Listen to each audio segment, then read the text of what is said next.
Good afternoon, ladies and gentlemen, and welcome to Rice University's Baker Institute for this special event. It's my pleasure to welcome Secretary Chertoff to the City of Houston and to the Baker Institute and Rice University. It's also my pleasure to note that Secretary Chertoff and David Leebran, the president of our university, were at Harvard Law School together. Not a bad place to launch your respective careers, so if you all want to get ahead, you know where to go. It's particularly relevant that Secretary Chertoff is here in our city. Houston, as many of you know, is considered to be one of the top 5 terrorist economic targets in the United States. It's the nation's 4th largest city, serves as a capital for the international energy industry, with refineries and petrochemical plants lining the Houston ship channel, and a port that ranks 6th in the world. In addition, our region contains high-value symbolic targets such as NASA and the Texas Medical Center just across the street. Our region has a significant number of persons and businesses affected by Homeland Security rules that have been promulgated, including the Transportation Workers Identification Card, the Chemical and Hazardous Material Regulations, Buffer Zone Protection Mandates, National Incident Command System, and the Maritime Transportation Security Act.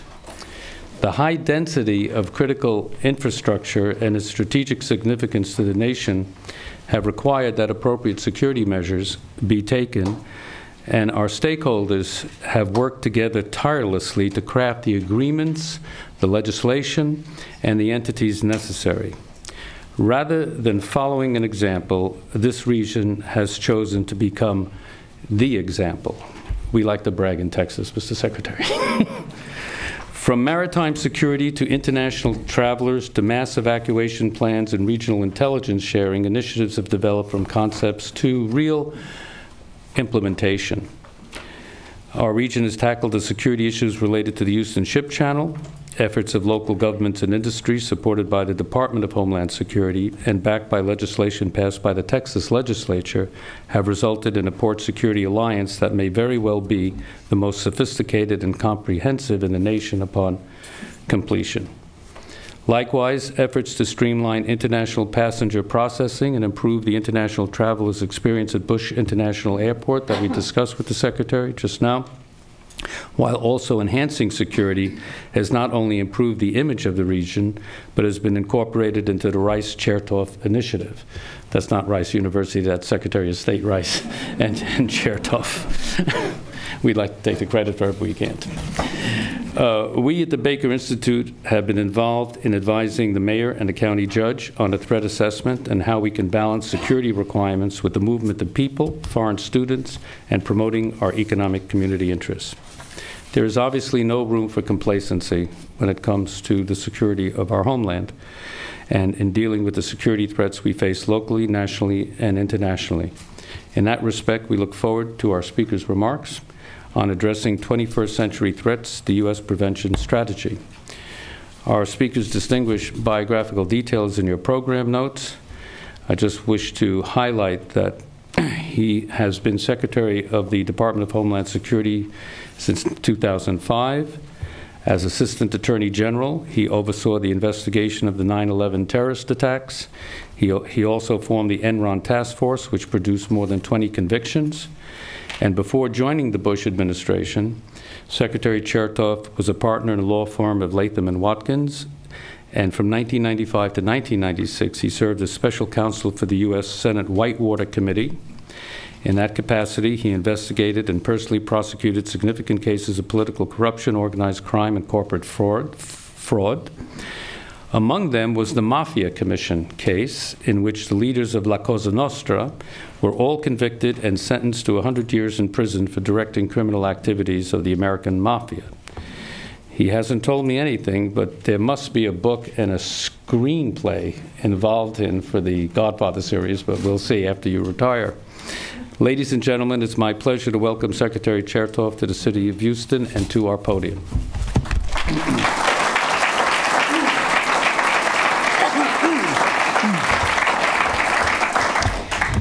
Well, thank you, Mr. Ambassador, for that kind introduction. I don't know if there'll be a book out of the time when I was an assistant U.S. attorney doing organized crime cases, but there's some interesting stories, and a couple of movies came out of it. I also want to thank President Lebron for my former near classmate, we're separated by 1 year, for hosting me here at Rice. And of course, I'm delighted to be here at the Baker Institute, which of course bears the name of one of our nation's most distinguished policymakers, and someone who, judging from the number of framed commissions on the hallway outside this room, held just about every job it's possible to be confirmed for in the executive branch of the United States. A really remarkable public servant, a great Texan. As you probably know, we've hit our 5th year anniversary since the creation of the Department of Homeland Security. And as with all milestones, that's a very good opportunity to kind of look back, but it's maybe a better opportunity to look forward. The major focuses of our activities at the Department of Homeland Security are, in my judgment, basically 5 in number. One is to work to prevent dangerous people from coming into the United States and causing us harm. One is to keep dangerous things, dangerous cargo, dangerous weapons out of the country. The third is to protect our infrastructure should somebody try to attack it. That includes not only our transportation, but it includes things like our energy infrastructure, which of course is of great interest to those living in this area. A fourth is mitigating the effect of either a man-made disaster or a natural disaster by having an effective and swift response. And finally, there's the task of any large organization of institutionalizing the processes and procedures that allow things to work efficiently and allow us to integrate the activities of a department which began its life with 22 separate components and now has over 208,000 employees. In each of these 5 areas, I'm pleased to say that as I look back over the 3.5 years of my tenure, we've made a considerable degree of progress in developing capabilities that did not exist before September 11th, 2001. Like with any major undertaking, Rome wasn't built in a day. The Department of Homeland Security is not going to have been built by a day. In fact, we represent the largest reorganization of the federal government since the Department of Defense was created in 1947. And many of you may remember that it wasn't until 30 or 40 years after the Department of Defense was created, I think in 1986, when Goldwater-Nichols was passed, that many people believe the department was fully formed. So we're going to try to do this in much less than 40 years. I think in 5 years we've come a great distance, but we still have more to go. Nevertheless, there's one overwhelmingly big fact which I do want to remind everybody about. We have not had a successful terrorist attack against this country since September 11th. I think that's due to a number of causes, but it is something to bear in mind, not as a cause to say, time to pat ourselves on the back and get on to something else, but as an indication that it is possible to prevent attacks. Not 100% possible to guarantee them, but possible to prevent them and to reduce the risk, provided we continue to apply ourselves intelligently and energetically to the task at hand. Well, I've tried in the period of time of this anniversary period to stand back and look at maybe a high altitude at what we face at the Department of Homeland Security, and maybe more generally what the issue of Homeland Security is for the United States of America. And in the pursuit of this effort, I've decided to give a series of speeches. The first in the series was a speech I gave about a month or 2 ago that concerned the threats to the United States. What did I see as the next 5 years of threats to the United States? Not just what we're facing in the immediate future, but what I think we're facing in the near term and the middle term. In particular, I wanted to look beyond al-Qaeda, although al-Qaeda remains the most imminent and active threat against us as we speak today. But if al-Qaeda vanished from the scene tomorrow, it would not be the end of threats to the United States or to the homeland, and it wouldn't be the end of threats by non-state actors. The fact is that in the 21st century, we face threats from a range of organized groups that do not rise to the level of nation states. One of them, of course, is Hezbollah, which, as recent events teach us, operates a kind of mini-state within a state inside Lebanon. Hezbollah has tentacles that reach across the globe. It has carried out active operations and deadly operations against American interests overseas in the past, as well as against interests of other sorts in other parts of the world. It was described by Richard Armitage at one point as the A-team of terrorists.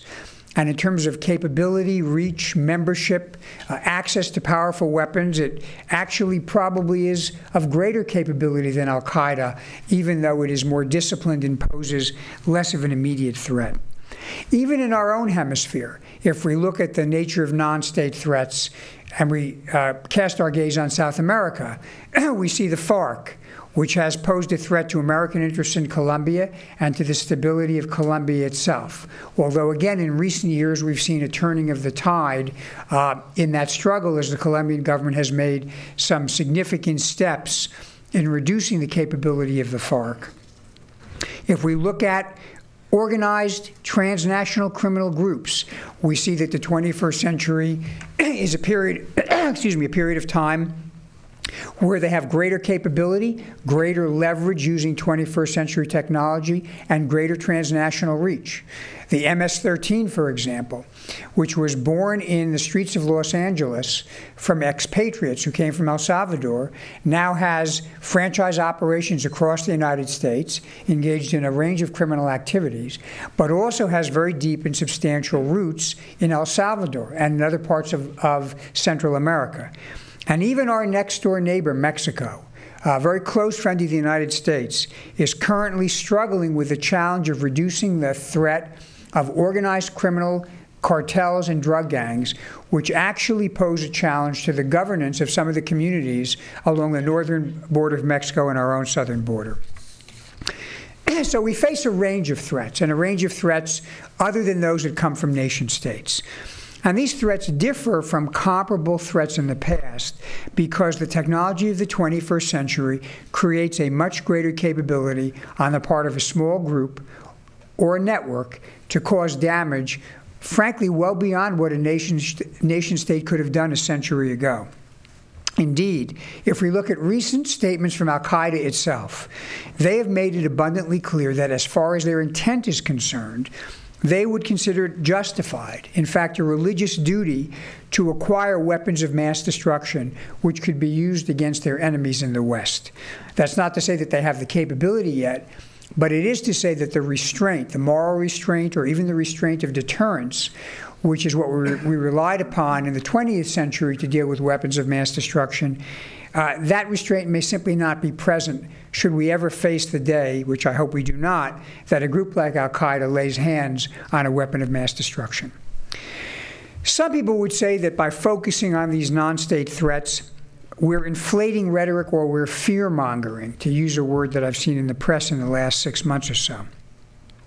But I don't think that it's fear-mongering to recall what happened on September 11th, and not only the loss of life and physical destruction of that day, but the rippling economic impacts which affected the airline industry and many other industries and the economy of this country for months thereafter.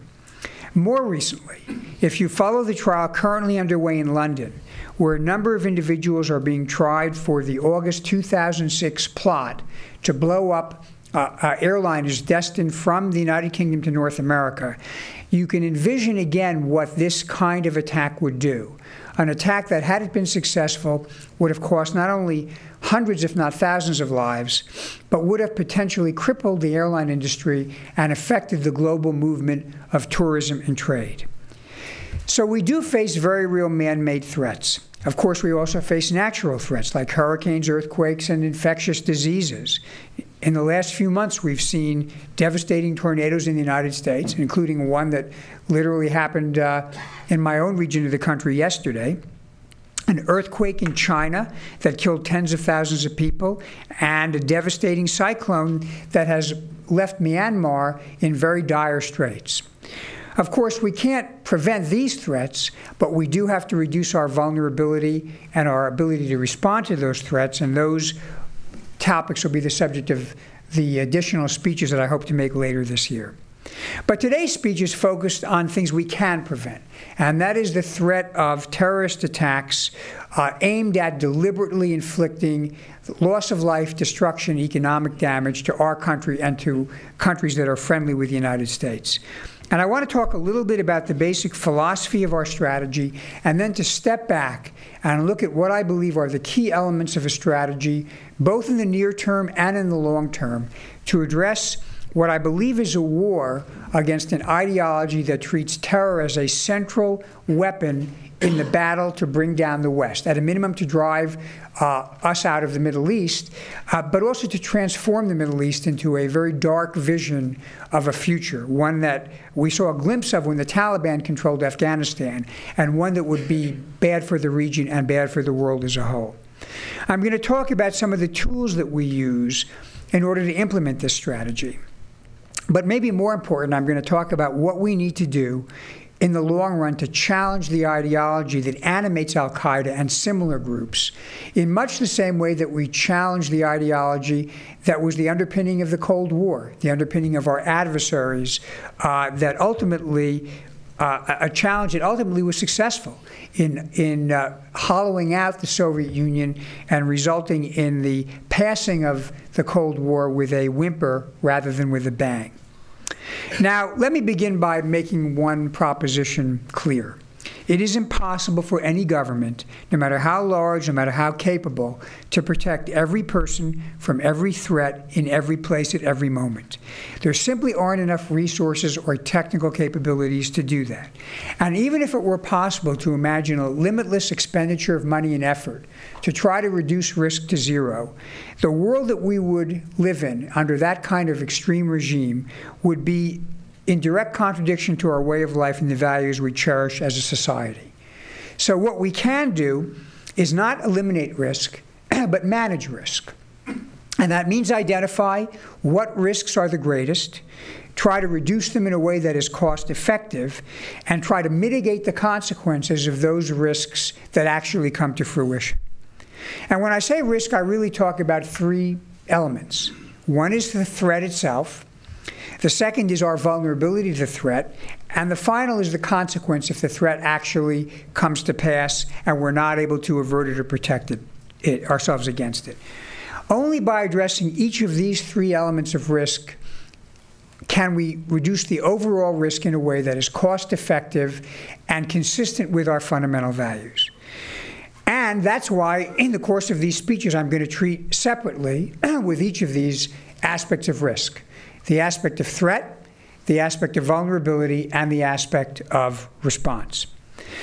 I also have to observe that, of course, not only the federal government is involved in reducing risk. It is a challenge that has to be met by every level of government and also by the private sector and by private individuals. Of course, where threats are complex, international, and have consequences of national or regional scope, we rightly expect the federal government to take the lead in addressing those threats and in preventing those threats. But at the other end of the spectrum, when the threat comes from a single individual, a homegrown terrorist, or a lone wolf, the federal government is not well positioned, either legally or in terms of its capabilities, to necessarily be the lead in preventing that kind of an attack. And that's where we rely upon our state and local officials, in particular our state and local police, and even alert citizens to cue us that there is a threat in the works so that we can work with our partners at the local level to avert or disrupt that threat. In this sense, when we talk about what I consider to be low signature or low visibility threats, the lone wolf, like, for example, the individual who tried to detonate a bomb in a restaurant in Exeter in Great Britain a couple of weeks ago. That's why, in that circumstance, we rely very heavily upon what I would call a community policing model, a model in which we try to educate local police about what to look for, what to transmit up the line in terms of a suspicious activity report, so that we can integrate what might seem to a single individual as an isolated event with a pattern of instances that we collect from other police or even from more significant national technical means. In many cases, what we've seen is it's that single individual who is alert and knows to say something when they see something that is the difference between an attack that is prevented and one that comes to fruition. A great example of this, by the way, is the London effort to set off car bombs in London last summer, which was averted at least in part because an ambulance driver noticed something suspicious about a vehicle, called the police, and that enabled the bomb squad to come and disable the weapon. So that is the challenge we face: managing, not eliminating risk, determining what is the appropriate level of government to address the risk, whether it's international and global and a federal responsibility, or local and isolated and therefore more of a local responsibility, and then determining what strategy fits with what responsibility and what risks for the optimum result. If I stand back and look at the strategy that we want to employ against al-Qaeda now, dealing with international terrorism, complex international threats, I would have to begin with the proposition that the first response has to be a response not here in the homeland but overseas. When we take the offensive against terrorist groups in other parts of the world, when we eliminate the leadership and the capability where it's brewing in some other quarter as opposed to where it arrives here in the United States, then we are taking the best possible step we can to eliminate the threat and nip it in the bud.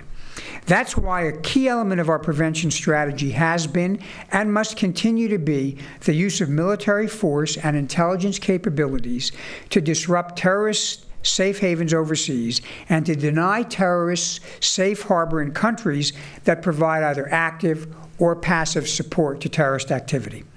By keeping the pressure on terrorists, what we do is ensure that they are spending more time worrying about whether they are going to live through the night than they are planning what they're going to do in order to disrupt our nights. And by denying terrorists sanctuary in places like Afghanistan and Iraq, we help to change the conditions on the ground which are breeding terrorism and terrorist recruits for the future, as well as denying the terrorists the locations where they could train, where they can set up experimental laboratories, and where they can plan and launch attacks like the one we experienced on September 11th. But that's only the first line of defense. And the proper way to defend this country is to have multiple lines or multiple layers of defense as part of our near-term strategy. And so as we start to move more to the homeland from the safe haven overseas, we have to consider what are the critical tools in a 21st century global environment that have allowed international terrorists to operate more readily, more freely, and with greater impact than was the case 100 years ago. And the answer is that a global environment has three critical enablers for anybody who wants to carry out a terrorist attack. These happen to be, by the way, very much the same enablers that are critical to legitimate business activity and legitimate world trade. Those enablers are the ability to communicate in a global way, the ability to move money and finance global activity, and finally, the ability to move around the world, to travel. Communications, finance, and travel are the key enablers for all global activity, and regrettably that means key enablers for terrorists when they leave their safe havens to come and carry out attacks in other parts of the world, including our own country. And that's why, as part of the next layer of our defensive strategy, we need to look at those enablers and see how we can deny those enablers to the terrorists while making sure that they continue to be available to the innocent people who are the vast majority of folks who participate in global travel, tourism, and trade. So what do we do with respect to each of these enablers? Well, with respect to communications, what we do is we use our capability to listen and to determine what communications are taking place between and among terrorists. In many ways, the ability to turn communications from an enabler to terrorism to a method of our detecting terrorists is the equivalent of transforming communications into radar for the 21st century. 100 years ago, 30 years ago, 50 years ago, if someone was coming in to bomb one's homeland, the way you detected the bombers coming in was either through observation or, once radar was invented, by using radar. Well, there is no radar, and there really isn't a foolproof method of observing a terrorist coming into the United States because they come in with some sort of disguise. So the ability to use their communications to detect an attack when it is being planned or launched is a critical element, our radar for the 21st century. Second thing we've done is to try to use terrorist financing, again, against the terrorists. We've used it to track relationships, which allow us to uncover networks. And that's flipping what is an enabler for terrorism into something that actually disrupts or degrades terrorism. But the final element of the puzzle, and the one which frankly was least developed prior to September 11th, is targeting terrorist travel. That's the one area where 9/11 told us we were very far short in dealing with the challenge that we faced when bin Laden launched an attack against New York and against Washington, D.C. A terrorist's greatest point of vulnerability when he is coming in to carry out a mission in the United States or elsewhere is that point where he crosses a border or otherwise interacts with a law enforcement official or a border guard. At that moment, the terrorist stands there face-to-face with someone who is usually armed and has the capability to stop him, if not arrest him. The terrorist has to engage, answer questions, convince the official that they should be allowed to pass. And that is the moment when they are most exposed. If we can seize that moment, we have put into place the final element or the final layer of what prevents an international terrorist from coming into the country so that they can carry out an attack inside our own borders. The issue of terrorist travel is very much a priority for my department because a great deal of what our responsibility and authority is focused on is managing who comes into the United States from outside. It is control of the borders. And this challenge is complicated by the fact that every year more than 410 million people cross our nation's borders. 91 million arrive by air, and 110 million private automobiles come through our land borders, either from Mexico or Canada. The vast majority of these people are coming in for completely benign reasons. Our challenge is to take a moment or two, and no more than a moment or two, to separate out the few who are dangerous from the many who are not, so that we can allow the flow of travel to be unimpeded for the innocent and yet make sure that the guilty and the dangerous do not slip through the net. In the course of the last several years, and particularly during the course of the last 3.5 years, we've developed three major tools which we apply to increase the level of security with respect to travel and with respect to those who cross our borders, while not disrupting the flow of the vast majority of other travelers. The first of these is secure documentation. Perhaps the 9/11 Commission put it best when it stated, for terrorists, travel documents are like weapons. Travel documents allow people to establish an identity and cross a border. And in a world in which we rely to some degree on watch lists to identify people who are dangerous, if someone can impersonate an innocent person, they are able to slip by the first net or the first level of our defenses at the border. And that's why it's critical that where we require identification to be showed to validate one's identity and to allow admission, that the identification has to be accurate, valid, and reliable. Now, I understand that some people disagree about whether we should require identification in some circumstances. They ask, well, why do we require identification to get on an airplane? Of course, the answer to that is September 11th. Maybe some people wonder why we require identification to cross a border. But every civilized country that has the capability of doing so does demand that anybody who seeks to enter identify themselves and establish who they are. Once you accept, however, that there is a need for identification, I do not believe there is any serious argument to be made that the identification to be presented ought to be insecure or easily phonied or easily counterfeited or easily forged. And that's why, where we require identification, we have taken some important steps to assure that the travel document or the other identification presented is valid, is reliable, and is accurate. For example, prior to a couple of years ago, you could cross our land border using literally hundreds of different kinds of identification, baptismal certificates, not only driver's licenses, but library cards, literally a host of documents. I mean, practically everything short of your teacher's note could be presented at the border and would be a basis to allow someone admission into the United States. It must be clear that that was a very unreliable way to make sure that bad people didn't get into the United States of America. And so, over a period of time, we've moved to secure documentation for our land ports of entry.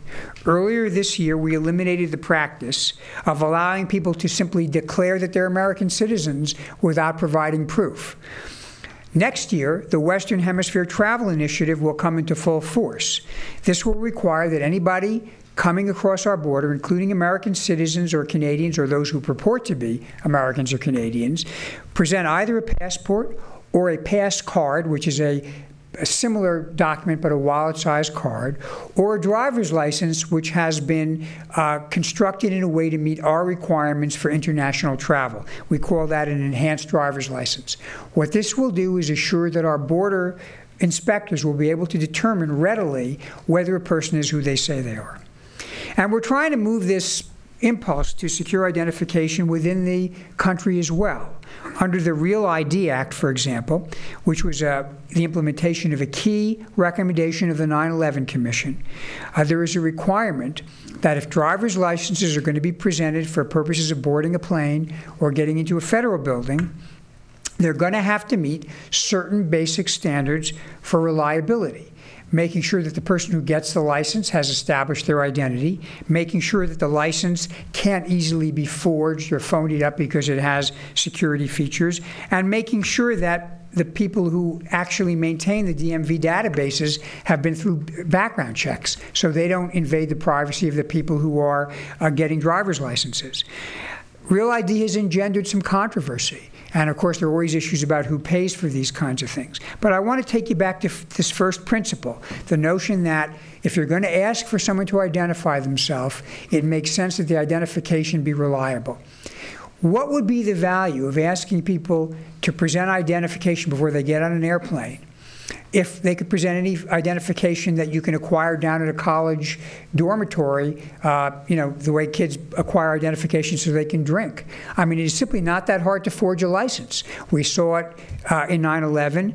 Some of you may not remember that Timothy McVeigh used a forged driver's license, I think it was from South Dakota, in order to rent the rental truck that he used to detonate the bomb with respect to the federal building in Oklahoma City. So I would suggest that if we are serious about requiring identification, if we agree that it's important to make sure that the next Muhammad Atta or the next Timothy McVeigh doesn't get on an airplane, that we ought to be prepared over a period of time to put into effect those standards that allow us to be confident that the documentation presented is in fact accurate and valid. Second major tool that we're dealing with is the issue of advance information. Sometimes we don't know the name of a terrorist when they come into the country, but we do know that if we can connect them up with someone who's a terrorist, this might be a person we want to take a closer look at. And that's why we are increasingly collecting a little bit of commercial information in advance about international travelers who want to come to the United States. What I mean by that is passport number, date of issuance, telephone number, contact number, travel agency from which you bought the ticket. This information turns out in a remarkable number of cases to allow us to link someone whose name is unknown to us as a terrorist with someone who actually is a terrorist or has been connected to terrorist plotting. And by the way, I can give you a concrete example of how we use this. When we put together the diagram of individuals who were involved in the 9/11 plot, once we knew the names of the 9 hijackers, it was telephone contact information and monetary transmission information that allowed us to draw that network. It allowed us to do things like say, here is a traveler who appears to be an innocent traveler, but whose telephone number that they are using as a contact number is identical to the number of somebody who financed the terrorist. That's the kind of information that tells you this is a person we ought to pull aside and we ought to ask some questions about. So again, The use of biographic information obtained in advance is a second string in our bow of defending our borders against dangerous people getting in. The final element of this is biometrics, fingerprints. And in many ways, this is the use of 21st century technology in the most effective way to determine the unknown terrorist. We currently collect 2 fingerprints from every foreigner who comes into the United States, other than Canadians. And we are now moving rapidly from a 2-print system to a 10-print system. The collection takes literally a matter of seconds. But what we're able to do with these fingerprints is not only compare an individual against our databases to make sure they haven't previously entered under a false name or a different name, but also to run their fingerprints against latent fingerprints. Latent fingerprints are the residue which a person's fingers leave on a surface, which can be collected and stored. That's how those of you who watch these crime scene television shows know what latent prints are. We now collect latent fingerprints from battlefields, safe houses, and training camps in other parts of the world. The ability to compare the latent fingerprints of somebody who is trying to get into the United States, or I'm sorry, the actual fingerprints of someone who's trying to get into the United States against latent prints picked up in training camps and safe houses enables us to identify the previously unidentified terrorist who has been in a training camp or who has been in a safe house building a bomb. And that is, in my mind, the ultimate ability to detect the unidentified terrorist and keep them out of the United States. Does it work? Well, I can tell you of an instance in which an individual some months ago applied for a visa. They gave us 10 prints. We discovered that one of the fingerprints matched a fingerprint on a document that had been discovered in an apartment, which was the location where at least one of the part of the planning for one of the London bombing plots took place. At a minimum, that gave us reason to ask more deeply about who this person was. It turned out there was an innocent explanation for why the fingerprint was on the piece of paper. But I would submit to you that is exactly the kind of information you want to have the intelligence community have and the border enforcement officials have so that they can separate out people who deserve a closer look from the vast majority of travelers who should be allowed to pass unhindered. That, I think, in a nutshell, reflects the layered element and the layered defense we are taking from the safe haven all the way to our own borders to set numerous tripwires designed to make it very difficult, although perhaps not impossible, for an international terrorist to launch from a safe haven somewhere else in the world and enter the United States to carry out a terrorist act. Of course, I can't conclude a discussion about border security without talking about those elements of the border that are between the ports of entry and the issue that arises when people smuggle or sneak across the land border between the ports of entry or the maritime border between the ports of entry. Here, of course, our strategy is different because the people seeking to cross aren't identifying themselves. They're trying to come across covertly or secretly. And the ability to detect them and to apprehend them and then return them where they came from is a major challenge all of its own. But that's going to have to await another speech. I've talked a lot about our near-term strategy with respect to preventing dangerous people from entering the country through ports of entry. But I want to step back finally and look at what I think is a long-term strategic imperative if we are ultimately to turn this challenge of dealing with the ideology of terror around and make this a more peaceful world. Like with any ideology, the ideology that animates al-Qaeda and other similar groups, which is an ideology of violent Islamist extremism, has to be addressed at its roots. The best way to prevent future attacks against the United States, against all countries in the world, is to dry up the pool of individuals who are being recruited to become suicide bombers or other operatives by al-Qaeda and like-minded groups. We have to recognize the reality that two major factors are driving the growth of terrorism in the 21st century. The first is the continued presence of poverty, illiteracy, disenfranchisement, and failures of the political and economic systems in some parts of the world. But the second is the emergence of an alternative narrative which is being offered to those who are in one way or another disgruntled with their circumstance. And that is the ideology of a violent Islamist extremism that is propagated by bin Laden and by others of similar mind as an alternative explanation for the way the world ought to work, and as an effort to lure people who are otherwise dissatisfied or disgruntled down a path which all too often has ended with a suicide bombing and a lot of death. We have to fight, therefore, not only the extremists themselves, but the ideology of extremism which fuels the recruiting of further extremists. That means we have to stand firmly against malignant ideas which actually would serve only to perpetuate poverty, degradation, and hopelessness by turning the clock back centuries to some misplaced vision of a wonderful world of the 12th century that wasn't as good as it's now being portrayed, and certainly is not a rosy prospect for the future. And at the same time, we have to offer alternative ideals of liberty, rule of law, and dignity, which have brought more progress to more people over the past few centuries than all the previous centuries combined. And that means, as part of our long-term strategy, we have to not only continue using hard power to strike at the enemy where he lives, to defend ourselves so the enemy doesn't come in, but we also have to use soft power to leverage all the tools in our arsenal, including diplomacy, cultural exchange, international partnership, and foreign aid. These may seem like strange things for a Homeland Security Secretary to be talking about, but if you look at the total picture, it actually makes some sense. At bottom, what we're trying to do is to allow the development of a counter-narrative, a different explanation about the world as it is and as it should be, to attract those potential recruits who are being lured by al-Qaeda and similar groups. What we're trying to do is come up with something that will influence those who are hearing the siren call of extremist religious leaders and turn them in a direction that would be more consistent with true religious beliefs and also more consistent with a positive vision for what the world can be. How do we do this? Well, it's what they call the battle for hearts and minds. First, we need to remind people what the world would actually look like if bin Laden and his cohorts achieved their aims. That's not hard to do. Just rerun old news clips of Afghanistan under the Taliban.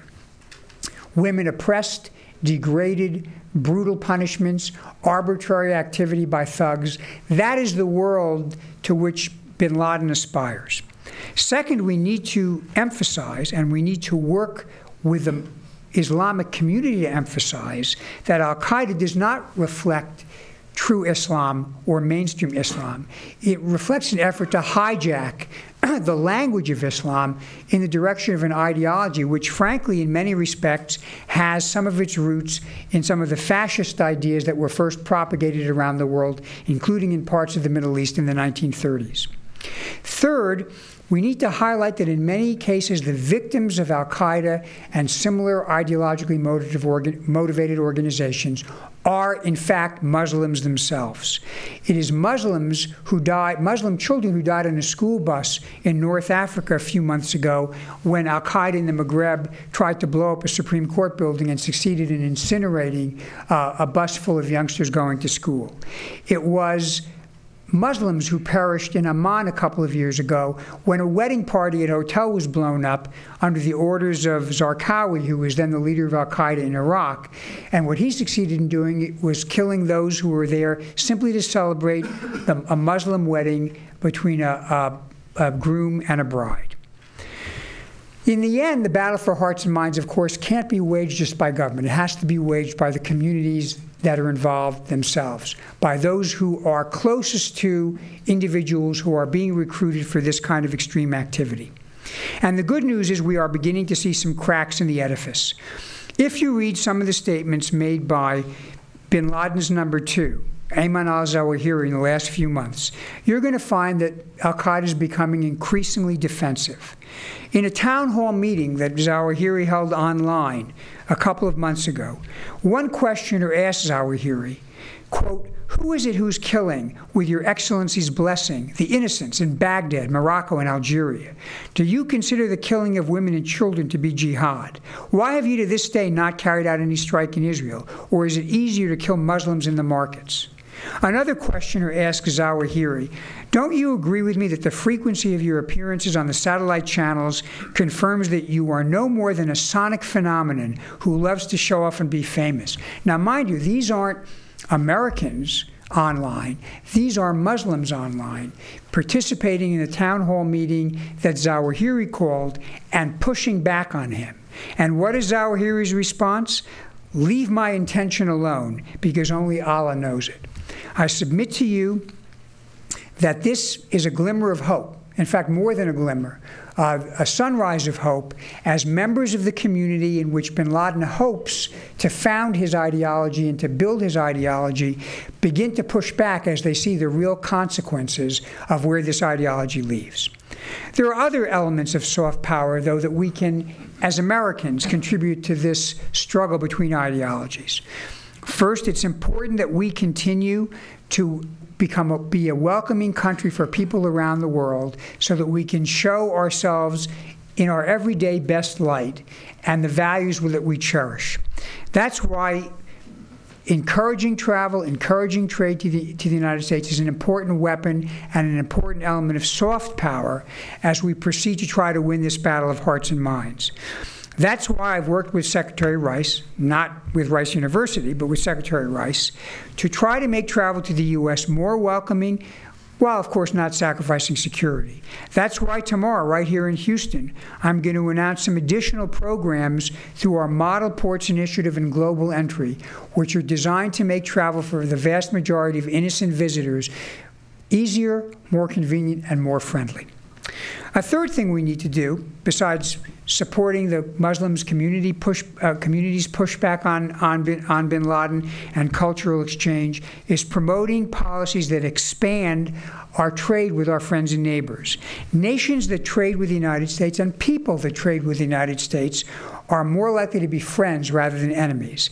And they're also more likely to reap the economic value of trade and economic benefits of trade, which work to counteract some of those economic forces which sometimes promote terrorism. That's why, for example, the proposed Colombia Free Trade Agreement is so important as part of this process of pushing back against those who are hostile to the United States, particularly those who are hostile, for example, in South America, like the FARC or like the leader of Venezuela, Hugo Chavez.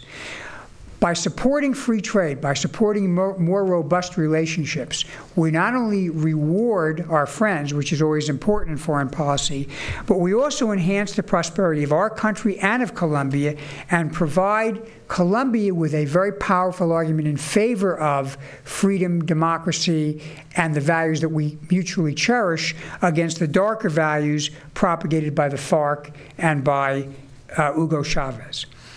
Even close to home, the President of Mexico is currently engaged in an unprecedented fight against the power of the organized drug cartels, which in some ways pose a threat to the governance of some of the communities in northern Mexico, and which are uncomfortably close, to be honest, to our own borders. Here again, the ability to work in partnership with another country is a critical element of both hard and soft power. There is currently pending before Congress an initiative called the Merida Initiative, a package of financial aid and assistance that President Calderon and President Bush both believe would be a visible and concrete contribution to the partnership that both countries are undertaking to strike at these organized criminal groups. This initiative will support the effort that President Calderon has undertaken to strike at these gangs by providing hardware, training, and technical assistance. That is something which is of benefit to Mexico. It is something which is of benefit to us, and it is part of a joint strategy, a partnership on both sides of the border designed to strike at this kind of organized criminality, which has become a very real transnational threat. And that's why it's important that as we move forward to try to get this initiative in place and provide this assistance, we treat the Mexicans with respect. We recognize that micromanaging the conditions under which they operate is not a respectful way to deal with partners. That quibbling about the sums of money that are necessary is not the way to devote the resources that our partners ought to have to work with us on a challenge of mutual interest.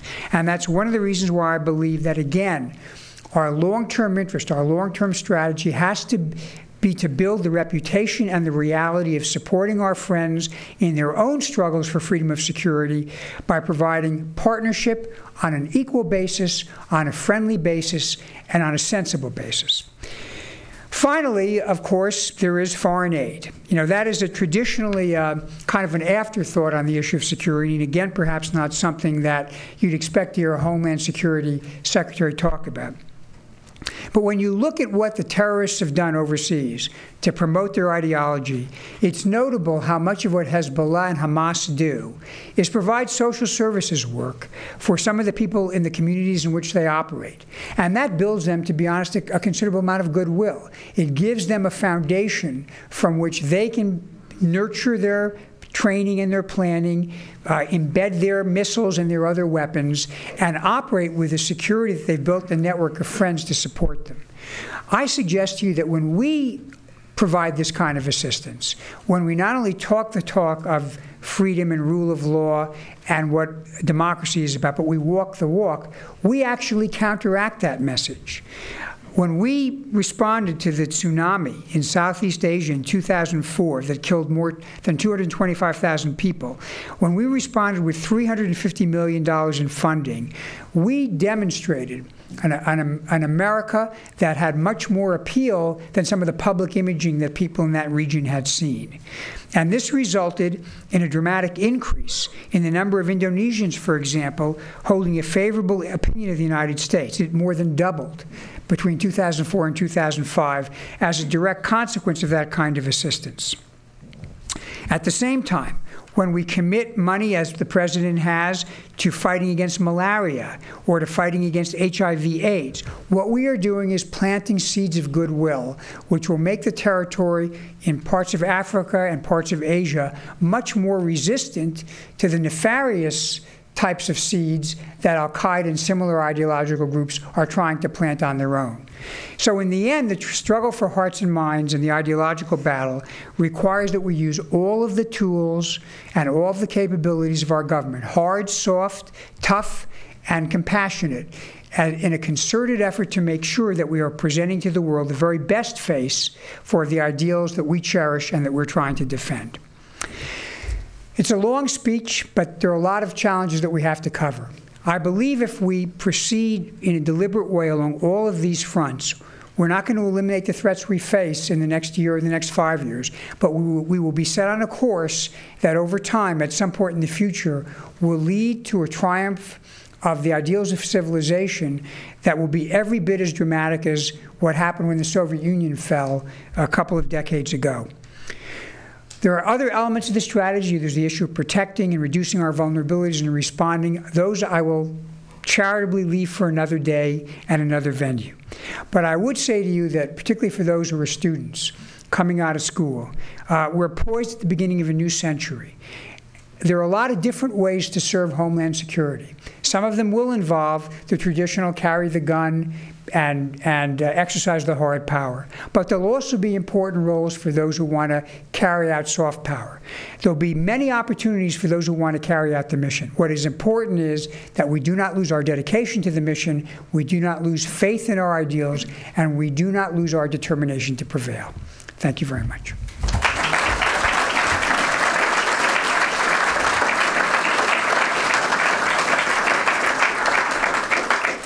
Thank you very much, Mr. Secretary. Your staff, your very efficient staff, informs me that your time is pressing, and so we'll just have time for a couple of questions. You've answered many of the questions that have been submitted, hard power, soft power. Category of questions on how do you see the role of local law enforcement and the role of agencies such as the Coast Guard? Do we have enough financial support and capability for these local and maritime agencies to do the job? Well, the Coast Guard, as you know, is actually part of the Department of Homeland Security. I see we have some Coasties in the audience, and I'm sure maybe they have an interest in the answer to this. The answer is the Coast Guard, which, of course, always performs magnificently with very thin resources, is well integrated into what we do in the department. I mean, there's a lot of cross-sharing. For example, in Los Angeles, we've actually cross-trained the Coast Guard and the maritime element of Customs and Border Protection so they can do each other's jobs. When they do a customs boarding, they can discharge some of the responsibilities of the Coast Guard and vice versa, which is a way of multiplying resources. Obviously, there are always some tough budget decisions to be made. We are investing in the Coast Guard in terms of 21st century technology, and the Coast Guard is very much at the heart of the DNA of this new department. As far as local law enforcement is concerned, we've put literally, I think, $20 billion of grants out into the field since 2001 for a host of issues, and a significant portion of that has gone to law enforcement. What I'd like to see us do with local law enforcement, though, is to start to train every police officer on some of the basics of what to look for in terms of indicators of terrorism, because it is for the lone wolf or the individual actor or the kind of community conspirator, we're not going to detect that person using spies and satellites launched from Washington or on the other side of the world. They're going to be detected because someone with their fingers on the pulse of the community sees that there's something funny going on. And in order to recognize that, they need to have some education. So we're trying to work with fusion centers, which we've set up in a number of states now and a number of cities.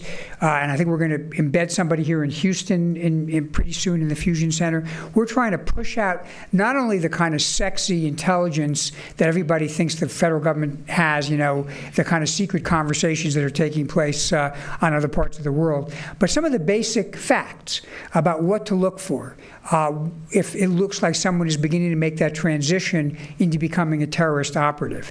If we can turn local police and community policing into a detection mechanism for terrorism, we will really have multiplied our capabilities. As you know, all politics is local. This is a tough local question. The current plans for construction of the border wall have it cutting through the campus of UT Brownsville. Private property, ranches, and sensitive environmental areas. Do you really intend to build this wall through a university and through land families that land families have owned for generations against the will of most of the communities? I was waiting for that question. Let me tell you, I'm going to tell you why we build fence, and I'll deal with the specifics. Fence is not the be-all and end-all of border security, but it happens to be a very important tool. Prior to there being fence built, for example, in San Diego, literally hundreds of would-be illegal migrants would mass on the south side of our border, and then they'd run across the border. And the Border Patrol was able to intercept some of them, but most of them got through. That stopped when a fence was built. That was true in Yuma's sector as well. Fencing and vehicle barriers prevent smugglers from bringing vehicles in. That keeps out not only illegal migrants, it keeps out drugs, it keeps out cocaine, it keeps out methamphetamine. 90% of the cocaine in the United States is estimated by the State Department to come through Mexico. Some of that comes by air, some of it comes by sea, but a lot of it comes by land. And if you can slow up or stop smugglers from bringing drugs and migrants in, you are dramatically increasing the quality of life for people inside the United States. Now, like any defensive measure, the people who are on the border are going to bear a little bit of a disproportionate burden for carrying out defensive measure. That's what being on the border is. We defend our borders at the borders.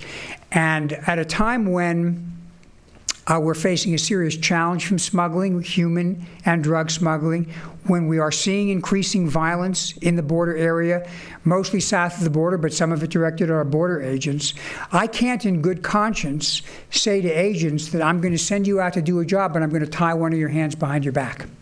And I am convinced, and they are certainly convinced, that in appropriate places, fencing is an important tool in slowing up and reducing the ability of people to get across that border. Now, to turn to the specifics,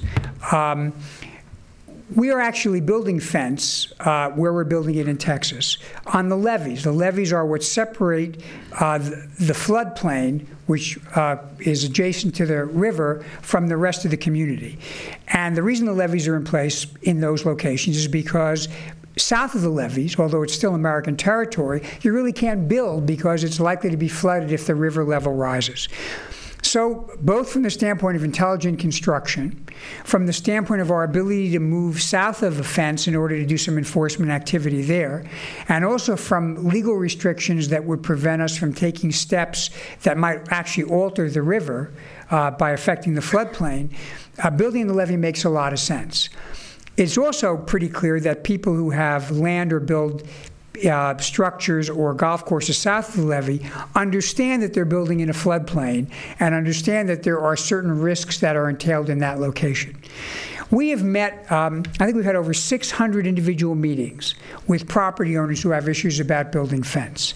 We have worked to talk about ways we can give them access.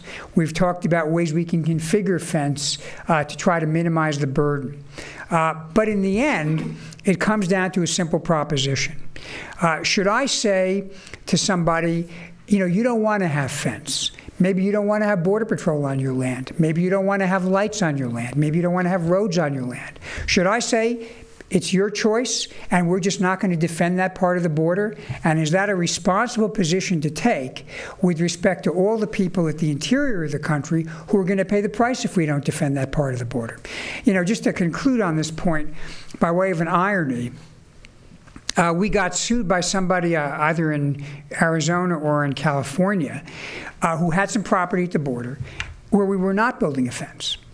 And they were complaining that we were building a fence at a neighbor's property, which the neighbor was perfectly agreeable to our doing. And their complaint was that if we built a fence there, it would funnel the illegal migrants over that person's property.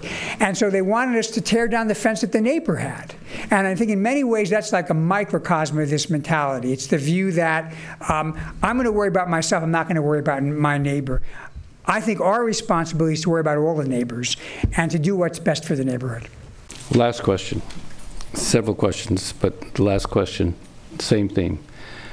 What brief advice do you plan to give to your successor? I'm sure I'll write a memo that'll lay a whole bunch of things out. But I guess I'd give my successor this advice. If you take this job on, you must take it on with an understanding that there's an urgency about getting things done, and that means you're going to have to make decisions. And by definition, making decisions means you're going to have to make trade-offs. There are very few decisions which everybody is happy with, and there are very few decisions where it's only benefits and no costs. And believe me, those decisions will have been made by the time you get in the job. So you have to make it, you have to determine if you're going to take the job that you're prepared to listen to people, but also not to listen infinitely. And when the time comes to make the best judgment you can, and then to have the determination to stick to the judgment and carry it out. That does not necessarily mean the job is going to be attractive to everybody, but at least I'll be able to give forewarning to my successor about what they face if they take the job. Thank you very much, Mr. Secretary, for being with us.